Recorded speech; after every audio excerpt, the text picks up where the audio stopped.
கூட்டத்தை நடத்தி என்ன பேசுறீங்க? இந்த பிரச்சனை தான் நீங்க பேசணும். 5ஆம் தேதி சட்டமன்றம் கூட போகுது. நீங்க அங்க உங்களுக்கான கேள்வி கேட்கறதுக்கு எல்லா உரிமையும் உங்களுக்கு இருக்குது. அங்க பதில் சொல்லாத எந்திரிச்சு ஓடுறீங்க. இங்க வந்து மேடை போட்டு பெண்களை ஆபாசமா பேச ஒரு இழிவாகக்கூடிய வார்த்தையை நீங்க எப்படி பயன்படுத்துறீங்க? அப்ப என்னதான் உங்களுக்கு கட்டுப்பாடு இருக்குது? எங்க தண்ணி வருதோ இல்ல அங்க தண்ணி வரணும். காவிரி சொன்ன விவசாயிகள் போராட்டத்தில் போய் நின்றுக்கிட்டு விவசாயிகளுக்கு இது மாதிரி சரின்னு பேசுவதற்கு திராவிட முன்னேற்ற கழகத்திற்கு எந்த அருகதையும் கிடையாது. Max gold, cash for gold. Call 04445454545. குறைந்த விலை, நிறைந்த தரம், தங்கள் தேவைகள் அனைத்தும் ஒரே இடத்தில். ஜெயச்சந்திரன். கூட்டத்தை நடத்தி என்ன பேசுறீங்க? இந்த பிரச்சனை தான் நீங்க பேசணும். 5ஆம் தேதி சட்டமன்றம் கூட போகுது. நீங்க அங்க உங்களுக்கான கேள்வி கேட்கறதுக்கு எல்லா உரிமையும் உங்களுக்கு இருக்குது. அங்க பதில் சொல்லாத எந்திரிச்சு ஓடுறீங்க. இங்க வந்து மேடை போட்டு பெண்களை ஆபாசமா பேச ஒரு இழிவாகக்கூடிய வார்த்தையை நீங்க எப்படி பயன்படுத்துறீங்க? அப்ப என்னதான் உங்களுக்கு கட்டுப்பாடு இருக்குது? திமுக மேல என்ன பொய் வழக்கு போடலாம், என்ன பொய் கேஸ் போடலாம். எங்க தண்ணி வருதோ இல்ல அங்க தண்ணி வரணும். காவிரி சொன்ன கேட்குற கேள்விகளுக்கு உங்களால் பதில் சொல்ல முடியாதுங்கிறதுனால தான் நீங்கள் கைது நடவடிக்கையே பண்ணியிருக்கீங்க அப்படின்றாங்க. நாங்கள் பதில் சொல்ல முடியாது, தவறாக சொல்லிவிடுவோம், பயந்துட்டு போயிடுவோம்னா எதுக்கு நாங்கள் நேரடியாக ஒளிபரப்பு பண்ணுறோம்? இது வந்து லைவ்ல போயிட்டு இருக்கு. பல்லாயிரம் மக்கள் பார்த்துக்கிட்டு இருக்காங்க. என்ன வேணாலும் பேசிட்டு போவீங்க, ஒரு அரசு பார்த்துக்கிட்டு இருக்குன்னு சொல்றீங்க. டிஃபமேஷன் கேஸாக நீங்கள் போடலாம். இதுக்கு வந்து கைது நடவடிக்கை அதிகம் அப்படிங்கிறது தான் பார்க்கக்கூடிய விஷயமா இருக்கு. பல்லாயிரம் மகளிர்கள் ஒவ்வொரு காவல் நிலையத்திலும் புகார் கொடுத்துருக்காங்க. கைது செய்தது நல்லது, ஏனால் இல்லை என்றால் எங்கள் தமிழக வெற்றி கழக பெண்களை அடக்கி வைத்திருக்க முடியாது, வேற ஏதாவது கூட நடந்திருக்கு. தாத்தா காலத்து பிரச்சனை. சட்டசபையிலேயே அன்றைய காங்கிரஸ் கட்சியினுடைய எம்எல்ஏ அவர்கள் யசோதா அம்மையார் கேட்கும்போது பாவாடை நாடாவை அவிழ்த்து பார்த்தால் தெரியும் பேசினவர் தான் கருணாநிதி. கேட்டால் ஃபைலில் இருக்க நாடாவும் மாற்றினார். இந்திரா காந்தி அம்மையாருக்கு மதுரைக்கு வருகிற போது அடித்து அவருக்கு மண்டையில் ரத்தம் அளிக்கிற போது இது அடியில் வந்த ரத்தமாக வேற மாதிரி பேசினவர் தான் இவருடைய தாத்தா. அது வழியாக அவங்க பேரன்னு இது மாதிரியான பேசுகிற சூழல் வரும்போது விவசாயிகள் போராட்டத்தில் போய் நின்றுக்கிட்டு விவசாயிகளுக்கு இது மாதிரி சரின்னு பேசுவதற்கு திராவிட முன்னேற்ற கழகத்திற்கு எந்த அருகதையும் கிடையாது. ஏன்னா தமிழ்நாட்டில் முதல் முறையாக 1970 விவசாயிகளை சுட்டு கொன்ற அரசு திராவிட முன்னேற்ற கழகம். நடக்கிற நிகழ்ச்சிக்கு சம்பந்தமில்லாத ஒரு விஷயத்தை மக்கள், பெரும்பான்மை மக்களின் பெண்களின் மனதை புண்படுபடி பேசுவதால் அப்போ இந்த அரசு என்ன செஞ்சிட்டுருக்குன்னு ஒரு கேள்வி வருது. உச்சத்தில் இவர் வார்த்தையை உமிழ்ந்துட்டார். அதற்கான சரியான நடவடிக்கை தான் இந்த கைது நடவடிக்கை. தி ஃபைவ்மினிட் நேயர்களுக்கு வணக்கம். தற்போது நம்மிடையே தமிழக வெற்றி கழகத்திலிருந்து மாநில செய்தி தொடர்பாளர் ஜெகதீச பாண்டியன் அவர்கள் தான் இணைந்திருக்கிறார்கள். பேசி நிறைய விஷயங்கள் இருக்கு, பேசலாம். சார் வணக்கம்மா. வணக்கம். எதிர்க்கட்சித் தலைவர் உதயநிதி ஸ்டாலின் அவர்களை வந்து கைது பண்ணியிருக்கீங்க அப்படிங்கிறது அவங்க தரப்புல இருந்து பல்வேறு குற்றச்சாட்டுகளை முன்வைக்கிறாங்க. அவர் பேசியதும் தவறு, நீங்கள் கைது பண்ணுவதும் தவறு அப்படின்னு வெளியிலேருந்து பார்க்குற சில பேர் சொல்கிறாங்க அப்படிங்கிறத பார்க்க முடியுது. இதை எப்படி எடுத்துக்கலாம்? அவர் பேசியது தவறுன்னா அப்புறம் கைது செய்தது எப்படி தவறாகும் இல்லைங்களா? தவறு செய்யாத கைது செய்யும் அளவுக்கு இது போயிருக்க வேண்டாம் அப்படின்னு சொல்கிறாங்க. காவிரி நதிநீர் பிரச்சனையை வந்து விவசாயிகளுக்கு கடனை தள்ளுபடி செய்ய வேண்டும் ஒரு கூட்டம் தஞ்சாவூரில் போடுறாங்க. இந்த பிரச்சனை இப்போ தோன்றின பிரச்சனை இல்லை. வெள்ளக்காரங்காலத்தில் மைசூர் சமஸ்தானத்துக்கும் இங்கே இருக்க சென்னை ராஜஸ்தானிக்கும் ஒப்பந்தம் போடப்பட்டு அவங்களுக்கு கிருஷ்ணசாகர் டேம் அணையும், அது வந்து கண்ணம்பாடி டேம்னு சொல்லுவாங்க, நம்ம மேட்டூர் அணையும் கட்டிக்கிறதா ஒப்பந்தம். இதுக்கு மேலே அணையை கட்டக்கூடாதுங்கிறது தான் ஒப்பந்தம். 50 ஆண்டுகளுக்கு பிறகு தண்ணீர் அதிகமாக இருந்தால் இருவரும் பேசி பிரித்து கொள்ளலாம்ங்கிறது ஒப்பந்தம். அந்த நேரத்தில் 1968 ஹேமாவதின்னு ஒரு அணையை கர்நாடகத்தில் கட்டுறதுக்கு திட்டமிடுகிற போது அன்றைக்கு பொதுப்பணித்துறை அமைச்சராக இருந்தவர் ஐயா கருணாநிதி அவர்கள் அவருக்கு எதிர்ப்பே தெரிவிக்கல. அணையே கட்டக்கூடாது. அதாவது அப்போ என்ன சொன்னான்னா கிருஷ்ணசாகருக்கு மேலே தானே கட்டுறாரு அப்படின்னு.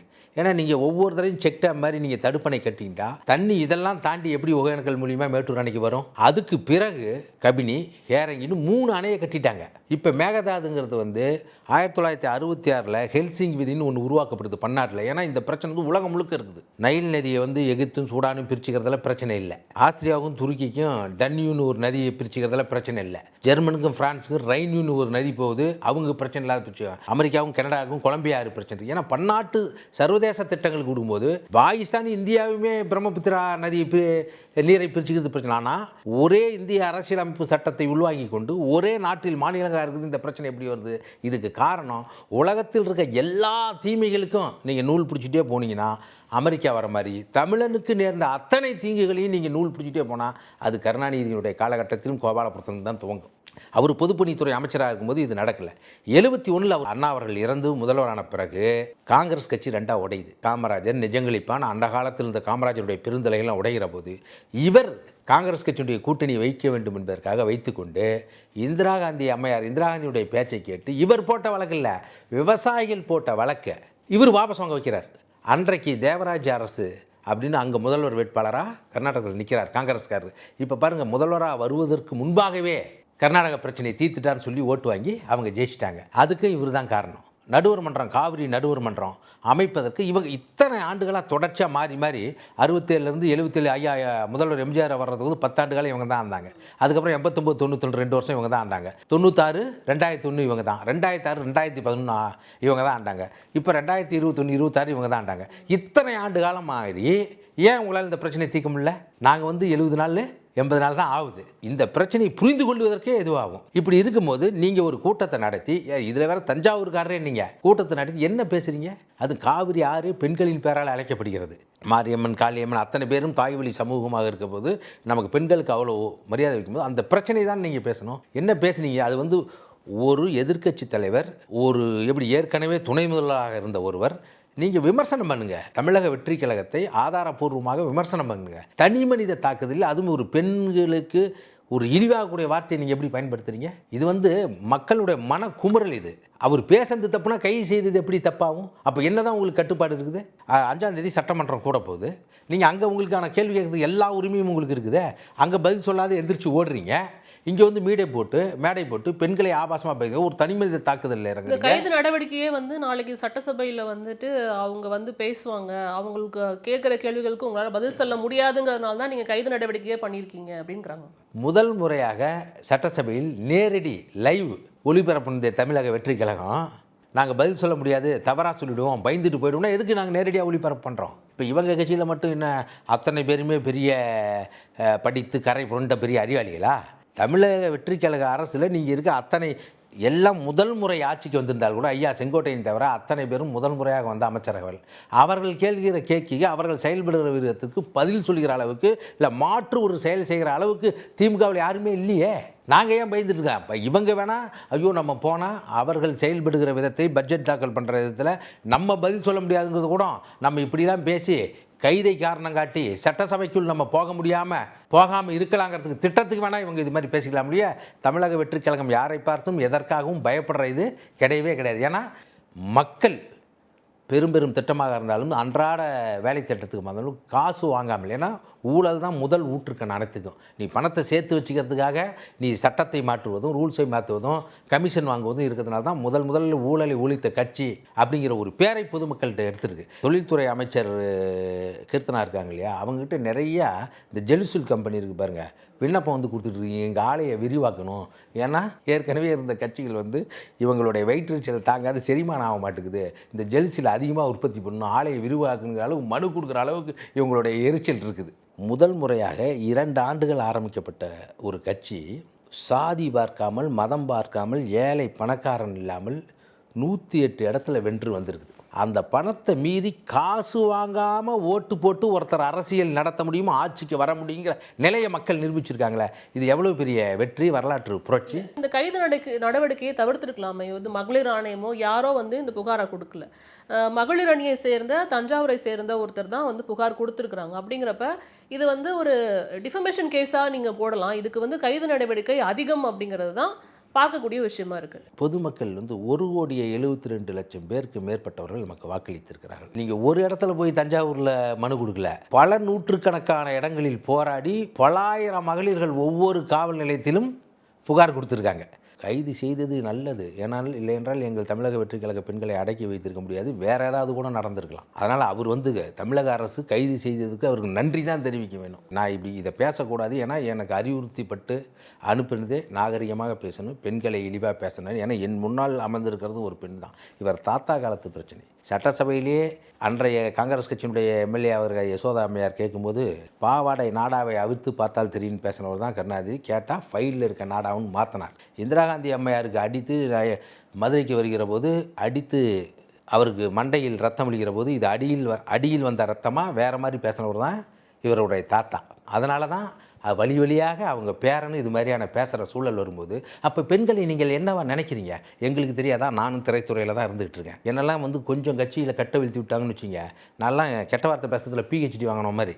அது பெருமையாக நம்ம சொல்லி இல்லை, எதுக்காக சொல்கிறேன்னா, அப்படி எங்கள் தலைவர் முறைப்படுத்தப்பட்டிருக்கிறார். ஒரு பேட்டியில் கூட முறை தவறி ஒரு வார்த்தை எங்களுக்கு வந்திருக்காது. ஆனால் நீங்கள் ஒரு குடும்பத்தில் இருந்து 3வது தலைமுறையில் ஒரு துணை முதல்வராக இருந்து பேசுகிற போது நீங்கள் இப்படி பேசுகிறது எப்படி உங்களுக்கு இந்த சமூகம் பொறுத்துக்கிட்டு இருக்கோம் சொல்லுங்கள். இல்லை, நம்ம வந்து அவர் பேசுறது இங்கே யாரும் நியாயப்படுத்தல. அவங்க தரப்புல இருக்க குற்றச்சாட்டுகளே சொல்கிறேன் நானுங்க. இப்போ அன்புமணி அவர்கள் என்ன சொல்லியிருக்காரு அப்படின்னா, அவர் பேசுனது கண்டிக்கத்தகுந்த விஷயம் தான், ஆனால் நீங்கள் கைது பண்ணதும் கண்டிக்கத்தகுந்த இல்லை, கைது ஏன் பண்ணக்கூடாதுன்னு கேட்குறீங்க. அப்போ என்னதான் தீர்வு? திமுகல இருந்து என்ன சொல்றாங்க அப்படின்னா, அமைச்சர் ஜெகதீஸ்வரி ஒரு விஷயத்த பேசினாங்க, அவங்களெல்லாம் நீங்க அரெஸ்ட் பண்ணீங்களான்னு கேட்குறாங்க. இது வந்து லைவ்ல போயிட்டு இருக்கு, பல்லாயிரம் மக்கள் பார்த்துக்கிட்டு இருக்காங்க. ஜெகதீஸ்வரி பேசுவதாக ஒரு ஆடியோ வந்திருக்கிறது, அது உண்மைத்தன்மை கண்டறிய சொல்லியிருக்காங்க. நீங்கள் இதுவும் அதுவும் எப்படி நீங்கள் ஒன்றா பார்ப்பீங்க? அப்போ என்ன தான் நீங்கள் என்ன வேணாலும் பேசிட்டு போவீங்க, ஒரு அரசு பார்த்துக்கிட்டு இருக்குன்னு சொல்கிறீங்களா? முதல்ல இந்த விவசாயிகள் போராட்டத்தில் போய் நின்றுக்கிட்டு விவசாயிகளுக்கு இது மாதிரி சரின்னு பேசுவதற்கு திராவிட முன்னேற்ற கழகத்திற்கு எந்த அருகதையும் கிடையாது. ஏன்னா தமிழ்நாட்டில் முதல் முறையாக 1970 விவசாயிகளை சுட்டு கொன்ற அரசு திராவிட முன்னேற்ற கழக அரசு. அன்றைக்கு கரண்டுக்காக 2 அணா குறைக்க சொல்லி போராடிய போது 1970 கோயம்புத்தூரில் மாரப்ப கவுண்டர், ஆயி கவுண்டர், ராமசாமி கவுண்டர்னு 3 பேர்த்தை சுட்டு கொன்ற அரசு இந்த திராவிட முன்னேற்ற கழக அரசு. அதே முடிஞ்ச 1972 2 வருஷத்தில் தமிழ்நாடு முழுக்க அன்றைய இல்லை, இந்த வரலாறு வந்து தெரியும். இப்போ வந்து அந்த கட்சியினர் வந்து இப்படிலாம் பண்ணாங்க, அது வேணாங்கிறதுனால தான் தாவேக்காவை மக்கள் தேர்ந்தெடுத்திருக்கிறார்கள். நான் வந்து அதுக்குள்ளே நான் போகவே இல்லை. அவங்க இப்படிலாம் பண்ணியிருக்கிறாங்க, நான் இல்லைன்னு சொல்லவே இல்லை. ஆனால் தொடர் கைது நடவடிக்கைகள், தொடர் வழக்குகள் அப்படின்னு எதிர்க்கட்சி மீது தினமும் பாஞ்சிட்டு இருக்கு அப்படிங்கிறத பார்க்க முடியும். ஊடகத்தை திறந்தீங்கன்னா சிவாஜி கிருஷ்ணமூர்த்திங்கிற ஒருத்தர் இருக்கார். அவர் என்னெல்லாம் பேசுகிறாருன்னு பார்த்துருப்பாங்க. அவரை நாங்கள் தொடரோமா? எதிரியாக கூட நீ இருந்துட்டு போ, ஆனால் இந்த மக்களுக்கான துரோகியாகவே நீங்கள் மாறிட்டு இருக்கீங்களே, என்ன மாதிரியான கருத்தை நீங்கள் அவங்க வெளியிடுறாங்கன்னு பார்க்கணும்ல. ஒருத்தர் வந்து சட்டசபை கதவை மூடிக்கொண்டு முதலமைச்சருடைய எலும்பை உடைப்பேன்னு பேசுகிறார். நீங்கள் யோசிச்சு பாருங்கள், திராவிட முன்னேற்ற கழகம் 1949 ஆரம்பிக்கப்பட்டது. இன்றைக்கு அந்த கட்சியில் இருக்கிற மிகப்பெரிய சீனியர்கள் இல்லை கட்சியில் இருக்கிறவருடைய வயது எண்ணிக்கையை நீங்கள் வைத்து பாருங்கள், முதிர்ச்சி இருக்கணும். ஆனால் இன்றைக்கு தமிழக வெற்றி கழகத்தில் இருக்கிற அத்தனை பேரும் அதிகமாக பார்த்தீங்கன்னா 90 விழுக்காடு பேர் 40 வயதிற்கு கீழே இருப்பவர்கள். இவர்கள் உணர்ச்சி வசப்படாமல் ஒரு முறைப்படுத்தப்பட்ட ஒரு இராணுவம் போல செயல்படுகிறார்கள், வார்த்தைகளை விடாமல். ஆனால் இவ்வளவு சீனியராக இருக்கிற நீங்கள் ஒரு முதலமைச்சரை, இந்த நாட்டினுடைய பெரும்பான்மை மக்கள் தேர்ந்தெடுக்கப்பட்ட முதலமைச்சரும் வாய்க்கு வந்தது கூறி அவருடைய சொந்த விஷயத்தெல்லாம் நீங்கள் பேசுகிறீங்களே, அப்போ இது எந்த விதத்தில் நியாயம் சொல்லுங்கள்? தொடர்ச்சியாக போராடணும்னா இவங்க கைது பண்ணாதா? அதுக்காக ஒரு குற்றம் வந்து இன்னொரு குற்றத்தை செஞ்சாங்களே அதுக்காக நாங்கள் செய்வோன்னு சொல்ல வரல. நாங்கள் செய்வது அரசியல் சாசன சட்டப்படி நியாயப்படி தான் இதை செய்கிறோம். நீங்கள் எத்தனை பேர்த்த நீங்கள் வாய்வை தொடக்கூடாதுன்னு இந்த அரசு கைது செய்திருக்குது? 12 மணி வரைக்கும் எந்த நடவடிக்கையும் எடுக்கக்கூடாதுன்னு நீதிமன்றம் சொல்லியும் இங்கே நடவடிக்கை எடுத்திருக்கீங்கிறதே இங்கே வந்து ஒரு விதிமீறல் தானே. அதாவது இப்போ எங்கே கைது பண்ணி நம்ம எங்கே கூப்பிட்டு போக போகிறோம்? சொந்த வீட்டுக்கு கூப்பிட்டு போக போகிறோமா, இல்லை நீதிமன்றத்துக்கு தானே கூப்பிட்டு போகிறோம்? நீங்கள் லீகலாக தான் போகிறோம் நீங்கள் சொன்னதுனால நான் அந்த கேள்வி நீதிமன்றத்துக்கு தானே கூப்பிட்டு போகிறோம். அப்போ நீதிமன்றம் என்ன சொல்லுதுன்னு பார்ப்போம். அவர் வந்து முறையற்ற ஒரு செயலை தமிழக பெண்களை இழிவுபடுத்துகிற வகையில் அந்த நடக்கிற நிகழ்ச்சிக்கு சம்பந்தமில்லாத ஒரு விஷயத்தை பெரும்பான்மை மக்களின் பெண்களின் மனதை புண்படுபடி பேசுவதால் அப்போ இந்த அரசு என்ன செஞ்சிட்டுருக்குன்னு ஒரு கேள்வி வரும்ல. சொல்லுங்கள். இப்போ மக்கள் இவ்வளோ பேர் எங்களை அசிங்கமாக பேசுகிறாங்க, இவ்வளோ, ஏன்னா ஏற்கனவே அவங்க கட்சி இதெல்லாம் பேசவே கூடாது. ஏற்கனவே ஜெயலலிதா அவர்கள் சட்டமன்றத்தில் என்னெல்லாம் செஞ்சாங்கன்னு மக்களுக்கு தெரியும். இப்போ வந்து அதுக்கு வழி இல்லாத போயிடுச்சு. ஏன்னா இப்போ ஜெயலலிதா மாதிரி எங்கள் தலைவரையோ இல்லை எங்கள் பெண் அமைச்சர்களோ பெண்ணுங்களே இவங்க வந்து ஒரு வார்த்தை பேசுவதற்கோ கையே வைக்க முடியாதுங்கிற சூழல் சட்டமன்றத்தில் இருக்குது. அதனால் இவர் வந்து வார்த்தையை என்ன சொல்கிறது, வெறுப்பினுடைய உச்சத்தில் இவர் வார்த்தையை உமிழ்ந்துட்டார். அதற்கான சரியான நடவடிக்கை தான் இந்த கைது நடவடிக்கை. இது அடுத்த கட்டமாக எப்படி நகருங்கிறது வந்து உங்களுக்கு தான் தெரியும். ஒரு எதிர்க்கட்சி தலைவர், ஒரு தொகுதியோட எம்எல்ஏ, அடுத்த கட்டமாக வழக்குகள் எப்படி இருக்குங்கிறது தெரியல. மகளிர் ஆணையம் சம்மந்தமாக எதுவும் பேசியிருக்கிறாங்களா? அது சம்மந்தமாக இல்லை, அதுக்கான தலைமை வழக்கறிஞர் குழு தலைமையில் இருக்கவங்க எல்லாம் ஆலோசிச்சுட்டு இருக்காங்க. அடுத்தடுத்த கட்டமாக அவங்க என்ன பண்ணுவாங்கிறத, இது எப்படி எங்களுக்கு நோக்கம், இவரை வந்து கைது செய்யப்பட்டு இவர் பழிவாங்கப்பட்டு இவர் சட்டமன்றத்துக்கு வர வேண்டும், எங்களுடைய செயல்பாடுகளை பார்க்க வேண்டும், எங்களுடைய செயல்பாட்டின் மூலமாக அவர்கள் எந்த கேள்வியும் கேட்க முடியாமல் மக்களிடம் அம்பலப்பட்டு போக வேண்டும் தான் எங்கள் நோக்கம் ஒழிய இவரை கொண்டு போய் அடைக்க வேண்டும் என்பது எங்களுடைய நோக்கம் இல்லை. இது வந்து பயங்கர பிளான்டாக நடந்திருக்கு அப்படிங்கிற ஒரு குற்றச்சாட்டையும் வைக்கிறாங்க. நேற்றே வந்து தஞ்சாவூரில் வந்து கம்ப்ளைண்ட் கொடுக்கப்பட்டது, காலையிலே வந்துட்டாங்க அப்படின்னா நேற்று இரவே வந்து இது உறுதி செய்யப்பட்டது, இன்னைக்கு காலையிலே வந்துட்டாங்க 8 மணி 8:30க்கெல்லாம் வந்து அரெஸ்ட் பண்ண போகிறாங்க அப்படிங்கிற மாதிரி தகவல் வருது அப்படின்னா நேற்றே உறுதி பண்ணி தஞ்சாவூர்லேருந்து இங்கே வந்து மறுபடியும் தஞ்சாவூருக்கு கூட்டிகிட்டு போகிறாங்கங்கிறத பார்க்கும்பொழுது ரொம்ப பிளான்டாக நடந்தது. எப்போன்னு காத்துட்டு இருந்தீங்களா அப்படிங்கிற மாதிரி ஒரு கேள்வியை வைக்கிறாங்க. பாருங்க, அவர் ஆக்கப்பூர்வமான எதிர்க்கட்சி தலைவராக செயல்படணும் தான் எங்கள் தலைவருக்கும் எங்களுடைய அமைச்சர்களுக்கும் நோக்கமாக தவிர அவர் இப்படிலாம் பேசணும், இவரை கைது பண்ணணும் அப்படிங்கிறதெல்லாம் எங்கள் நோக்கம் இல்லை. ஏன்னா தமிழ்நாட்டினுடைய மக்கள் பெரும்பான்மை உள்ள காரணம் என்னென்னா, திமுக ஆளுங்கட்சியாக இருப்பதை விட எதிர்க்கட்சியாக இருந்தால்தான் செயல்படுவது போல் ஒரு பிம்பத்தை ஏற்படுத்துங்கிறது தமிழக மக்களுக்கு தெரியும்.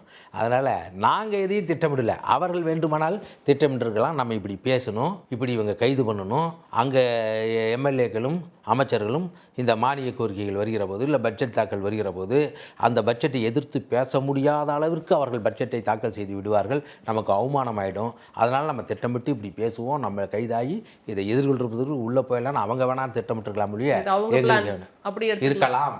அதனால எங்களுக்கு அந்த நோக்கமே கிடையாது. பெண்களை திட்டவிட்டு வேடிக்கை பார்க்குற அரசு அல்ல இது. பெண்கள் நல்ல ரொம்ப அக்கறை உள்ள ஒரு தலைவர். அதனால் இது போன்ற செயல்களை பார்த்து கொண்டு சகித்து கொண்டு தாவேக அரசு இருக்காது.